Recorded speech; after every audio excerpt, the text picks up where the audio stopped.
Hi, this is Jesper Sandell from Velocitypeak.com, and today we're going to make this. Let me play this back.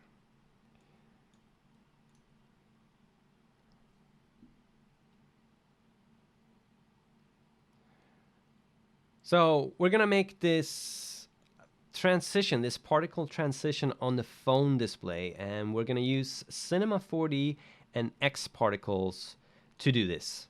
And if you want to follow along, all the project files are available on velocitypeak.com, and all the details are below this video. Okay, let's start. Okay, so let's go ahead and build this, but I want to show you what I have set up to begin with. I have a phone. Let's show that. Let's play this back. I have animated this phone to come in from the side.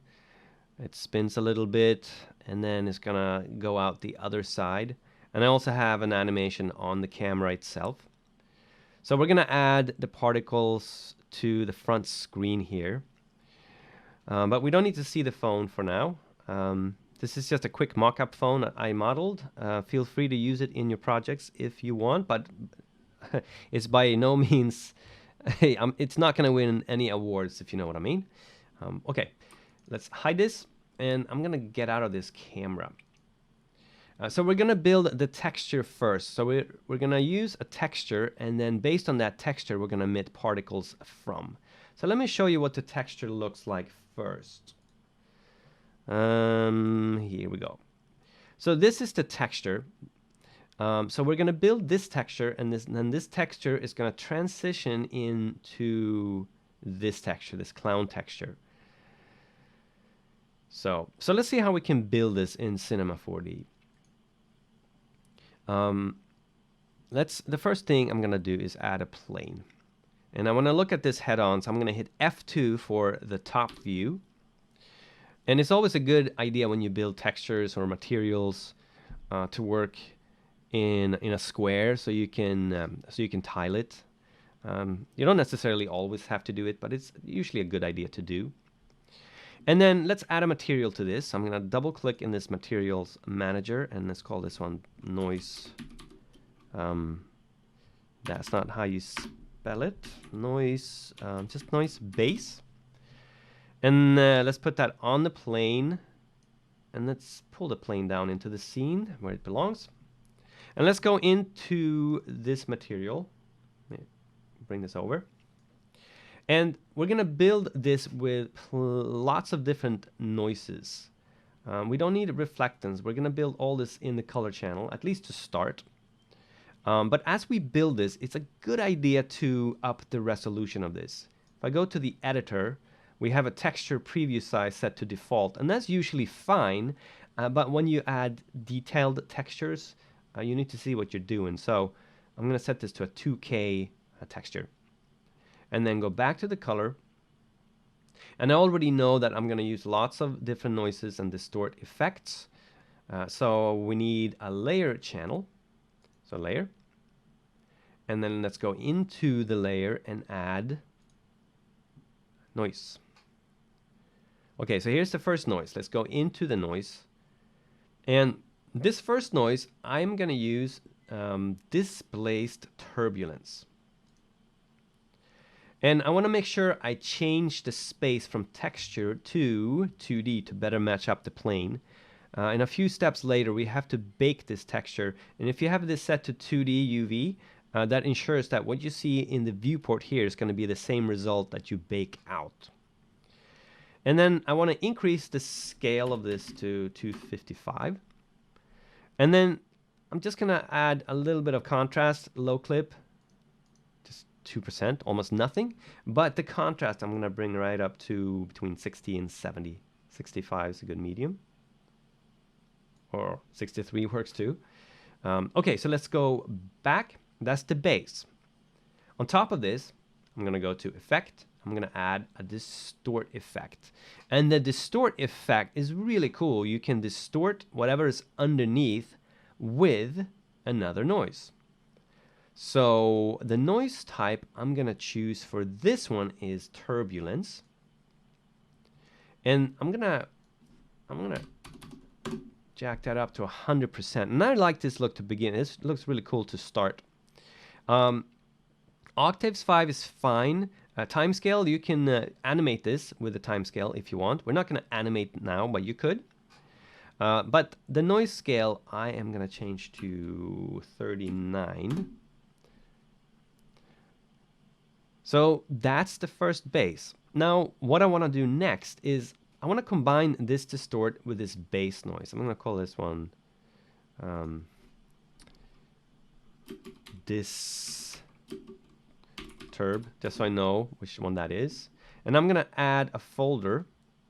And I'm going to put this in there and then distort inside there as well. So now these are as one. Just like in Photoshop, you can combine things into groups. And now I want to add, on top of this, I want to add another noise. Now this one got in the group because we were in the group, but let's pull that out. And let's call this one base material, base mat. And then in this new noise, let's go in there. And the noise type I'm going to use is cranial. And cranial has these really nice thin strings in it, which I really like. But I'm going to decrease the complexity by changing or reducing the octaves to 2. And I'm also going to change the space like before, so make sure that is set to UV2D. And then I'm going to bring up the scale to pretty high, 383. So now we have this thing going on. But I'm also going to play with this setting here, cycles. With the cycles, you can make some pretty funky effects. So some psychedelic effects, for example. I'm going to set this to 4.4. And then let's increase the contrast here a little bit, the low clip just a little bit, 3. The high clip, let's bring that down a little bit. And maybe the contrast a little bit. So we have something like that. And let's blend this together with the other material. And I'm going to use multiply. So now we have this thing going on.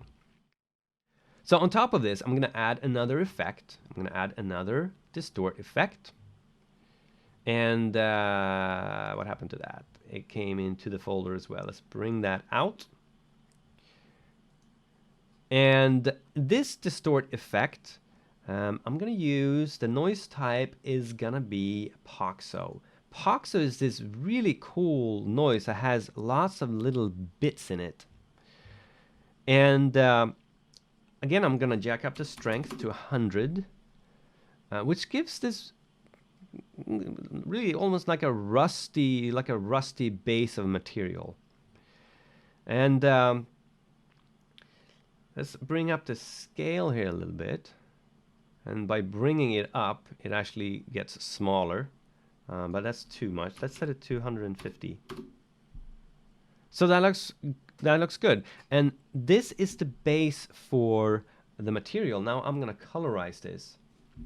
In the original sample that I showed you, it's actually blue.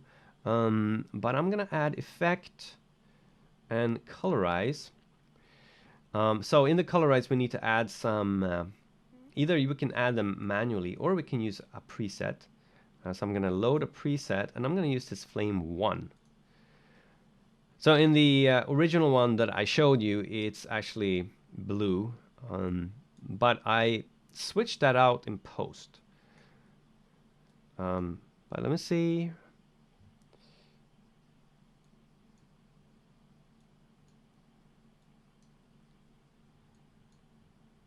Maybe just want to get a little bit of white in there. And let's pull in this one. Maybe something like that. That looks pretty good.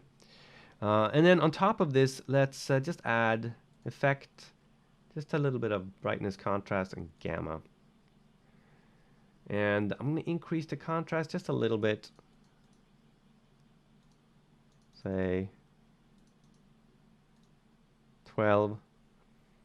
And then gamma a little bit. So it's quite intense.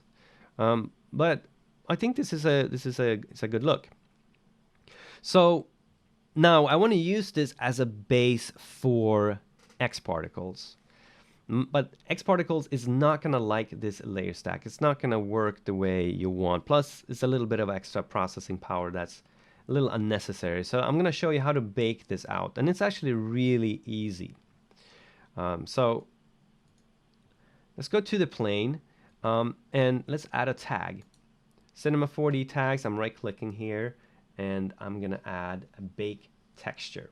Let's go in, let's first set under tag, we need to specify a file name. So let's set it to wherever you want. I'm going to call this one baked. Baked. Hit save. And then the format's really up to you. I'm going to set this to be a PNG.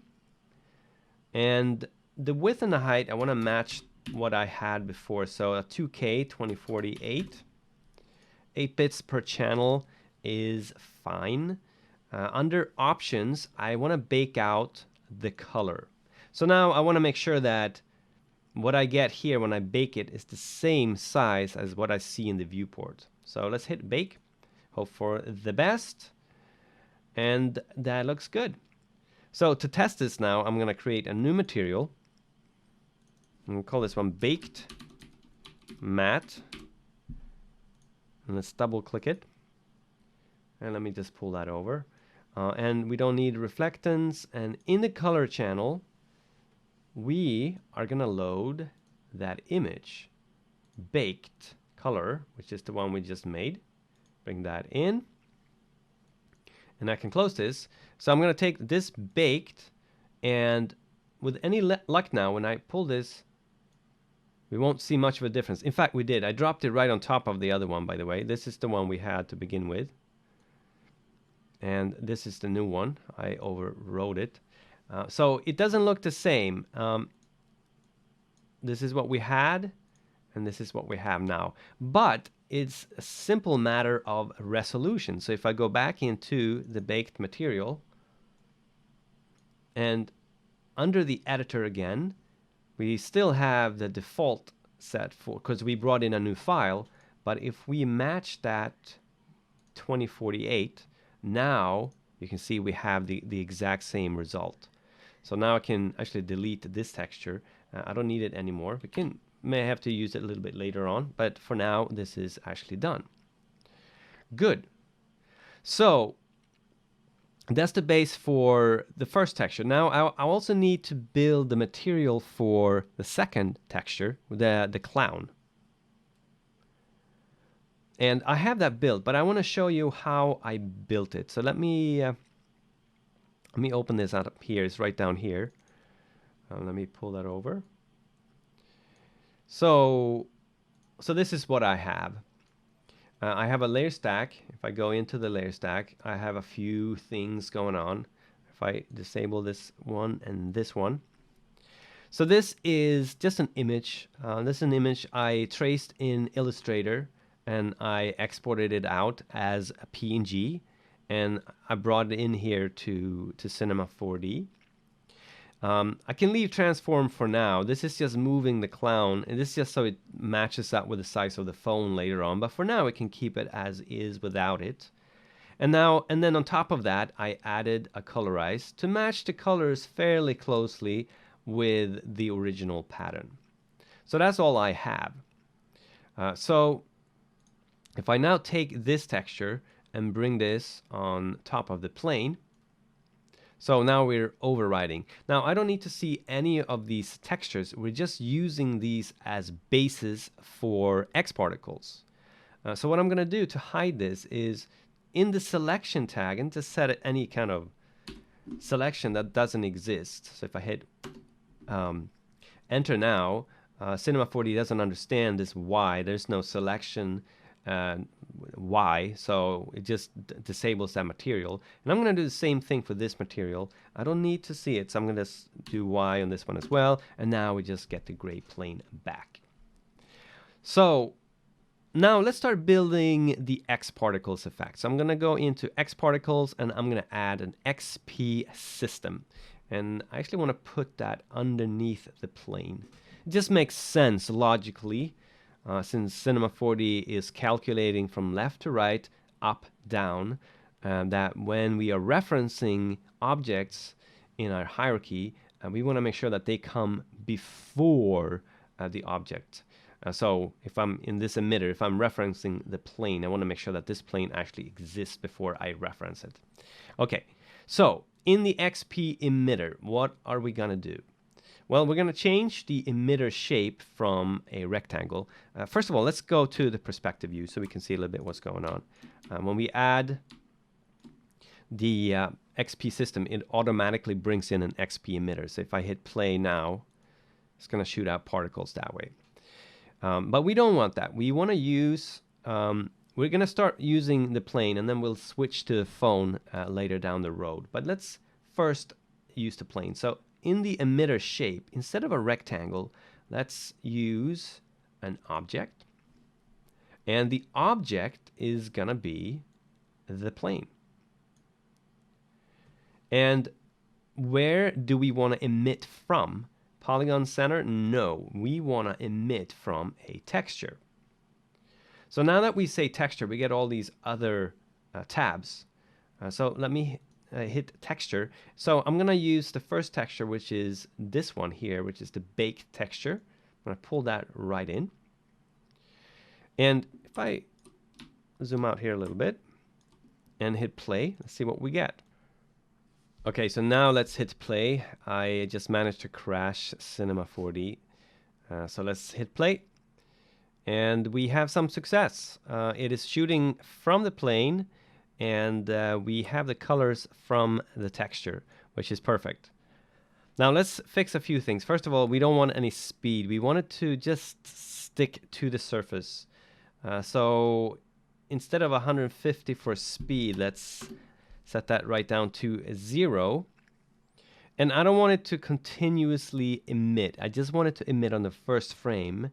So we need to change the emission mode from rate to shot.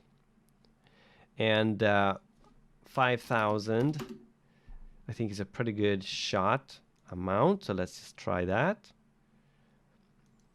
So that's definitely more particles. I want to get a better representation of the size of the particles. Right now they're dots, which is the fastest in the viewport. But to get a better idea how big they actually are, let's go to display. And under the editor display, instead of dots, let's do circle. Circle is a good one to use because it's still really fast in the viewport, but it gives you the correct size of the particles. So now, if I zoom in here, we have a better idea of what we're going to get. So one thing that we notice, though, is that these dots or circles now are half of it is on the top, half is on the bottom. And that's just because that's just how they're born. So I want to make sure that they are actually not on the bottom at all. So we need to offset the origin of this. And the way we do that is by going into the Object tab again. And under the emitter, we have something called Offset Origin. And how much are we going to have to offset this by? Well, we have to offset it by whatever the radius is. So the radius is 3 centimeters. Then we should offset this 3 centimeters as well. Now later on, we're going to make much smaller particles. We have to readjust that value. But just for now, let's see that I'm going to hit G. See, there you go. So now we have them perfectly sitting on top of the plane, which is what we want. Okay, so that is working out. Now, we also need to have them transition from this material to the clown material. So how do we do that? Well, we need, first of all, to make another emitter. So we can take this emitter, just control drag that one up.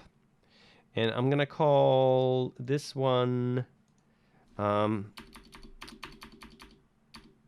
going to call this one inherited. Because just like in MoGraph, there's an inherit infactor in MoGraph, there's also an inherit modifier in Xparticles, which is what we're going to use. Now let's make some visual changes though to this. So under display, just so we can tell them apart, I'm going to set this icon color to be, say, like a bright red, and the other one can stay green. That's fine. So now let's temporarily hide the original emitter.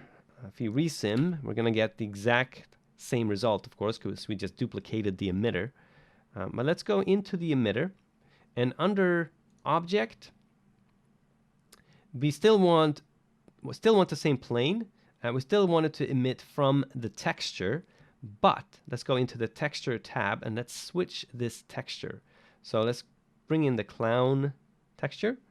So if I go forward one frame, G, now there's our clown. Good. So one thing that I'm going to do, because we're using an inherit infactor, maybe we don't have to do this, but I just want to change the seed so they don't have exactly the same seed.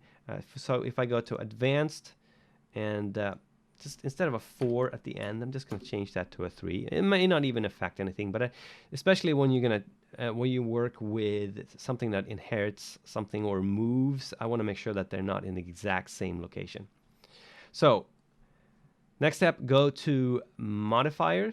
In fact, let's hide this one first, and let's bring back the original emitter, because this is the one that we really want to apply it to. So modifier, and then under control, there is XP inherit. So the XP inherit modifier needs a target emitter. So let's take the inherited emitter and drag it in there. And inheritance distance relative, we want to change that to time. So it's going to take 30 frames to complete. And the parameters here, we do want to change position, but we also want to change colors. So if I play this back now, you can see that we actually do have a change. And the length of it, how long it takes, is dependent on this variable. So if I set this to, say, 60, it's going to take a little longer. And I think I prefer 60, so I'm going to keep it at 60. We also have under position, we have the ability to snap to target. So say that snap distance is going to snap within that distance. So if I set this up much higher, then I'm going to snap much quicker. But I'm going to set that snap distance to be, say, 1. So it's really close to the target, and then it snaps. So that's working. Now, I don't want it to start immediately. I want to control this with a fall off. So in the inherit infactor, let's go to the fall off, and let's just use a linear field. So let's just play this back and see what happens. So because of the linear field, the location of the linear field, only one side works. The other thing is that some of the particles just shoot away, so we need to address that as well. But let's bring this one out, and let's play it back. And let's go the other way. And now we can move it. So this is the effect that we're going to get, minus the fact that some particles shoot off. So the way we're going to get the particles to stick on the surface is to use one more modifier. So if I go to modifiers, and then the ever so useful XP follow surface, this is a super useful modifier. And then the XP, let me actually drag this underneath. And the XP follow surface under the object tab, it needs an object to follow. So, well, we're going to do the plane. And I want full strength. I want it to be pulling 100%. The distance, we may have to come back to this. We may get a little bit of like glitchiness with the snapping. So we may have to come back to this, but it's going to pull within 10 centimeters. It's going to pull into the plane, and that should suffice for now. So if we play this, let's take the linear field, drag it to the other side, and then let's play. Actually, let's go back to the beginning again. Now we play, we take the linear field, pull it through.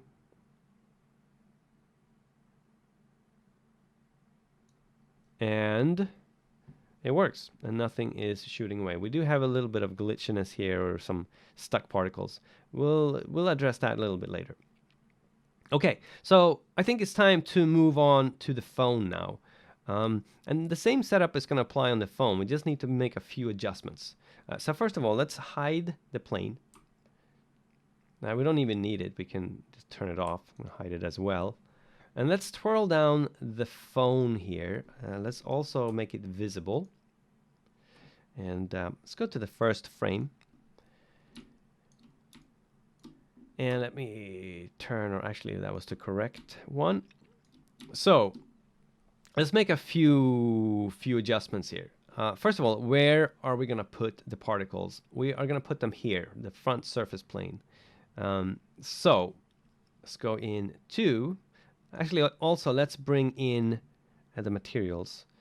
So we had the baked material, put that on top, and then we have the clown, put there as well. And like before, I just want to put a selection tag that doesn't exist so they don't show up on this object. We can just use them, the textures themselves. Good. So now in the emitter, or emitters, we need to change the object. So let's bring in, where is it? There it is. Let's bring that in. And then the texture for the first emitter is going to be the clown. Not the clown, it's going to be the pattern. And then let's do the same thing to the second emitter. We want to change the object to be this front plane, the surface plane. And then the texture, we want this to be the clown texture. And we also want to tell, if we play back now, if we just sim one frame, it works. However, it may not stick perfectly to the phone when it moves away. So we need the follow surface modifier. So in the follow surface modifier, instead of that plane, let's now bring in the front phone. So now let's play this back frame by frame. Now it's executing right away, and that's because the linear field is not in the right position. But you can see that the particles are following the phone, which is perfect, which is exactly what we want. So if I go a little further this way, and we play, okay. So that's good. So now what I want to do is I want to set up the keyframe of the linear field. And if we look at the animation, I want the linear field to start moving, say, around here, so that that transition is going to happen pretty much right at the time when the phone becomes still. So right about here, maybe around there. So let's get the linear field. Zoom out a little bit, and oops, undo. Just want to drag you. And I don't want it to be in this direction. I'm going to switch the direction to Y. Let's that Y plus. And let's test that out. So if I go here, let me play this back. And then, okay. So that's good. So let's make a few changes here. First of all, I want this length to be a lot less. So I want a fairly shallow or a thin line there. So now the transition field is much more pronounced, or much more narrow, I should say. So now we can pull it through. So that works pretty well. So let's keyframe this, and then we address the size of the particles. So on, let's see, say around 30. Let's take the linear field. Let's zoom in a little bit so I can see. I want it to be kind of right on top of the phone. Something like that. That looks good. Let's go to the linear field, and then under the coordinates tab, let's set a keyframe for Y. And then let's go to, say, 90. And let's pull this field right down. Let's make sure that we are all the way through. And then we are. And then let's set another keyframe. And let's just play this back and we'll see.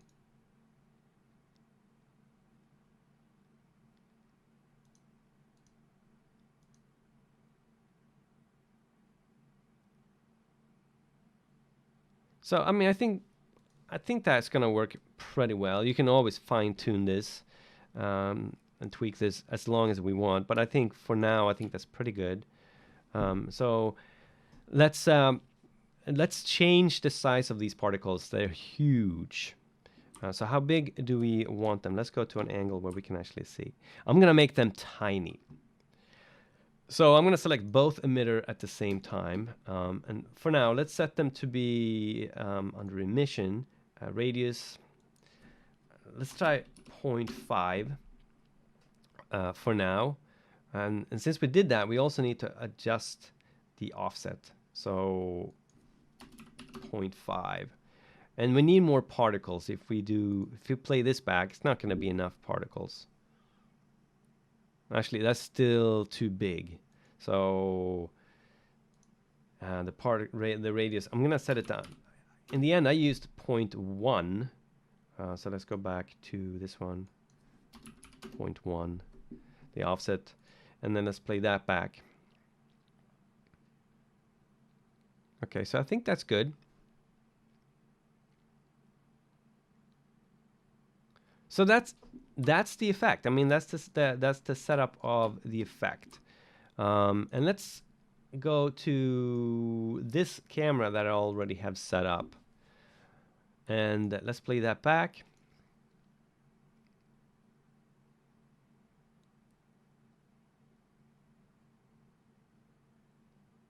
So if you wanted to have a faster or slower transition, you could adjust the linear field. You can also adjust in the inherit modifier. You can also go into the general. You can play with the time to completion.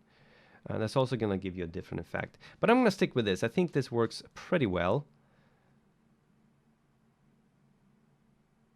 And let's just see what this looks like with more particles. Let's go in here. And emission, instead of 5,000, in the end, I used 160,000. But let's do 20,000 for now.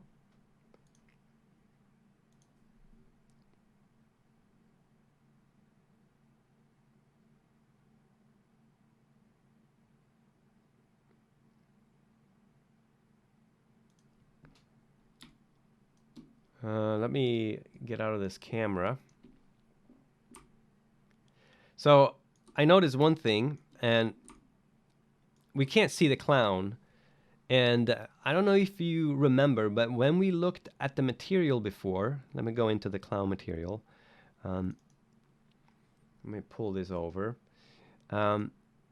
When we made this one, where I made it, I showed you, I had a transform effect. And the reason for that is because right now, this is based on a square texture, but the phone isn't square.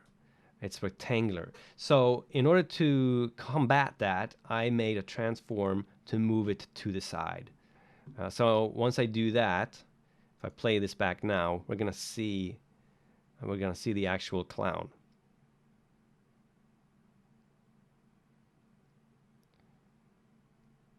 And there's the clown, but we need more particles now to see it. But there's also another thing that we need to do, and that's the fact that when we start this,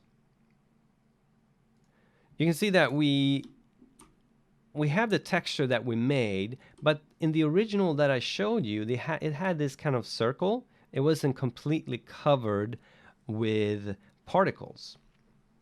And the way I did that, I'm going to show you how I did that. Let's go back into our baked material and bring that over. I also had an alpha channel enabled. I don't have this on this one yet, but if I go to alpha, and I'm just going to bring in load image, and I have a baked texture here for that, an alpha matte. If I click open, so I have it there. I haven't enabled it. I don't need to see it. So I'm going to click out of there. But then I'm going to go back to the original emitter. And under the Object tab and then Texture, we have Emit Channel, Color Channel, Radius Channel, and so on. Right now we have Emit Channel set to Color and the Color Channel set to Color. However, if I set this to Alpha, or this could be any channel that you've enabled this for. But now that we play this back, you can see that we have the semicircle in there. And the way I made that baked texture, I'm going to show you. It's really easy. So we need to go back to our planes again. Oops, they are. Here it is. And let's take a look at that. And let's take a look at this from the top view. And let's hide the phone. Let's hide you for a second. So let's bring in the baked material. Doesn't really matter. Or we can do the noise. Let's do the noise and then put that on the plane. And we see. Okay. And let's open that noise. And in fact, I don't want to see the color here. I'm going to build this in the luminance channel. So if I enable luminance, I'm not going to use this. I'm just going to use this. I'm just creating materials on this. I'm going to add a gradient. Let's go into the gradient. And instead of a 2D U, I'm going to set this to be 3D spherical. Now we have this kind of funky result going on. Let me disable cycle. And I want hard knots or hard interpolation. So I'm going to right click and say interpolation of all knots to be step.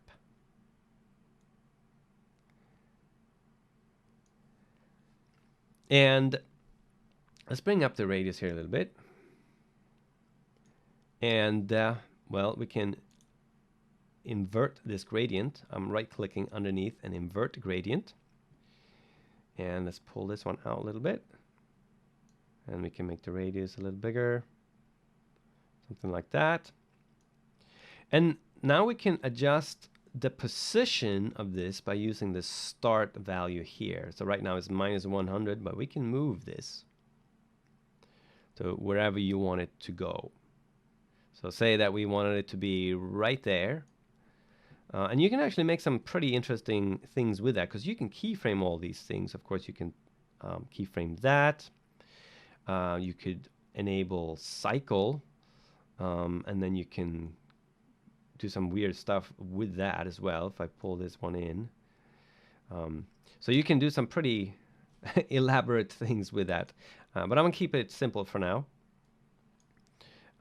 So let's move that one a little bit. So once you have that, I'm going to exit. And just like before, we can just use the bake texture tag. So if I enable that and specify a file path, put it in there, for example, I'm just going to call this, I see I have two there already. Alpha, and then format, whatever you want. I'm going to do PNG. And this doesn't really matter, but I'll make it 2K just to match up with what I had before. And then options, we want to use the luminance. And then we bake. And we don't see anything. And this is a little gotcha. Why don't we see anything? Well, it's because of this. I enabled the plane before, the visibility in the editor, not in the renderer. I need to have it enabled in the renderer as well. So if I go back and I bake this again, now you see it's working.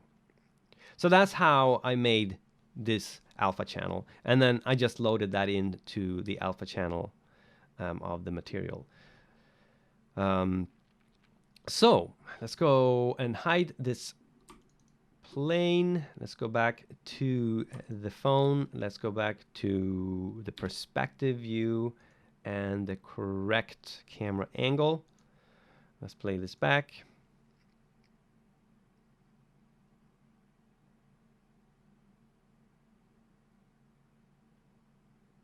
And there's the animation. Let's go ahead and bake this and then just show you how I texture this. This is really, really easy to texture. But I'm going to bake this first. Or cache. Actually, cache is what it's called. Other objects. And I want cache. And I'm just going to build this cache. Before I do that, let me go in and up the count. So instead of 20,000, let's set this to be 160,000 for both emitters. I want to make sure that this is 160 and that's 160. Yes. And then let's cache this, build cache. Okay, so it has cached. It's cached. So let's play this back and see what we get. It is playing back slower now. That is for sure. But here we go. So now that looks a lot better with more particles filled in. And then we have the transition.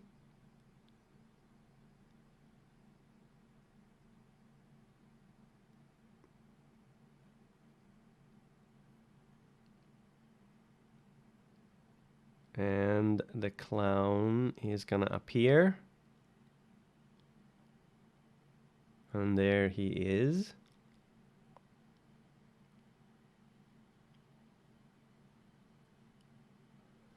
And of course, all of these things you can tweak to taste.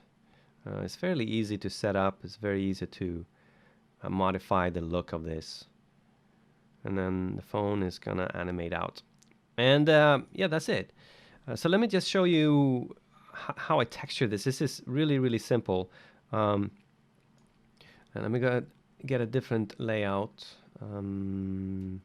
Tutorials, layout, this one. So let me see. Let me pick one frame, say here, and let's just hit play.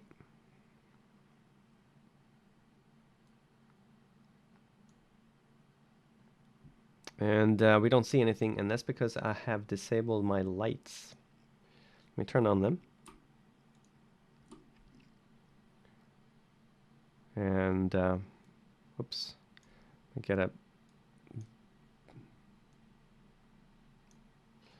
Let's see. We also have something not enabled. What is that? Oh, so we got to add a material, of course. So the material, let me double click. This is the particles material. Is extremely simple. What I did is I brought in a particle info. I'm rendering with Cycles 4D.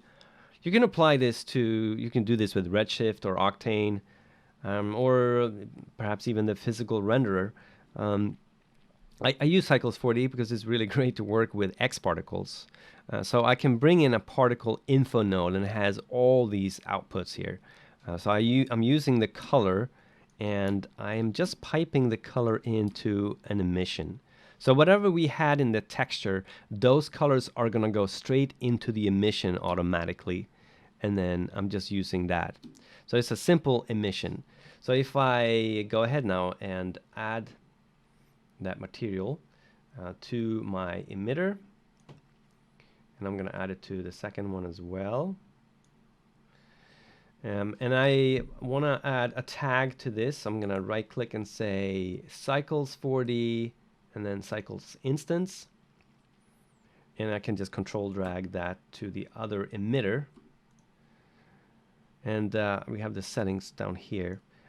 So in the instance, what you can do right now, we have 24 segments on each little sphere that it creates. You can probably take that down to 12. We don't need all those. So let me do 12, 12. I think that's good. And I'm lighting this with an HDR, and I'm using HDRI link from Grayscale Gorilla. But you can use any HDR that you have. It's just that this makes it very easy to switch between them. Let's go to a different frame where we can see the clown.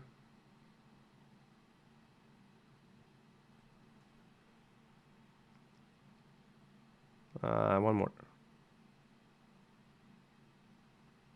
Okay, so I actually stopped the recording because I realized one thing, and that's the frame that we saw previously is quite noisy.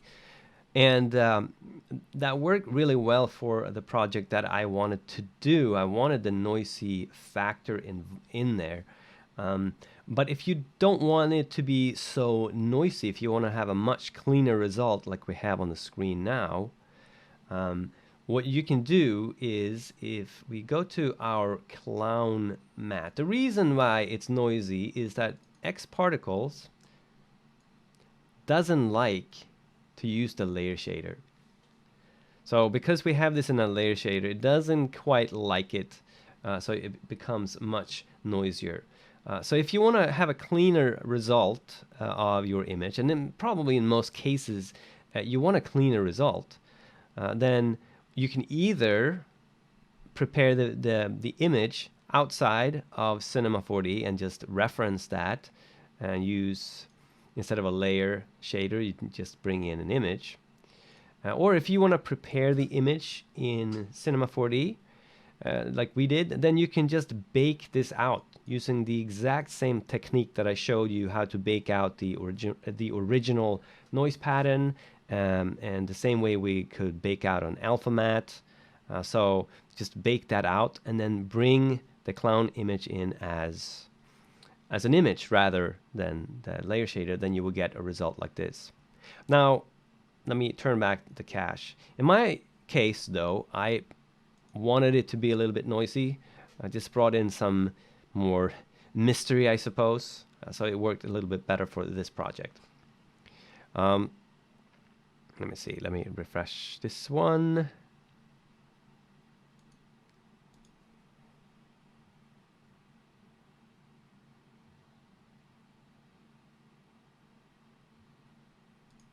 I'm gonna go one frame forward here and then trigger this one again.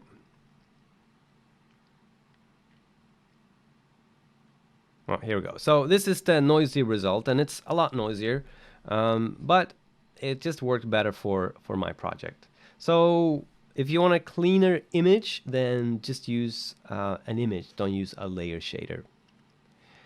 And that concludes this tutorial. We have this phone.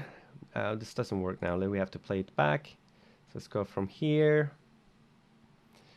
And we started with this kind of noise pattern that we built, and we baked this out and brought it in, and then we are using Xparticles texture emission, and then we are using the inheritance modifier to go from that texture into this clown.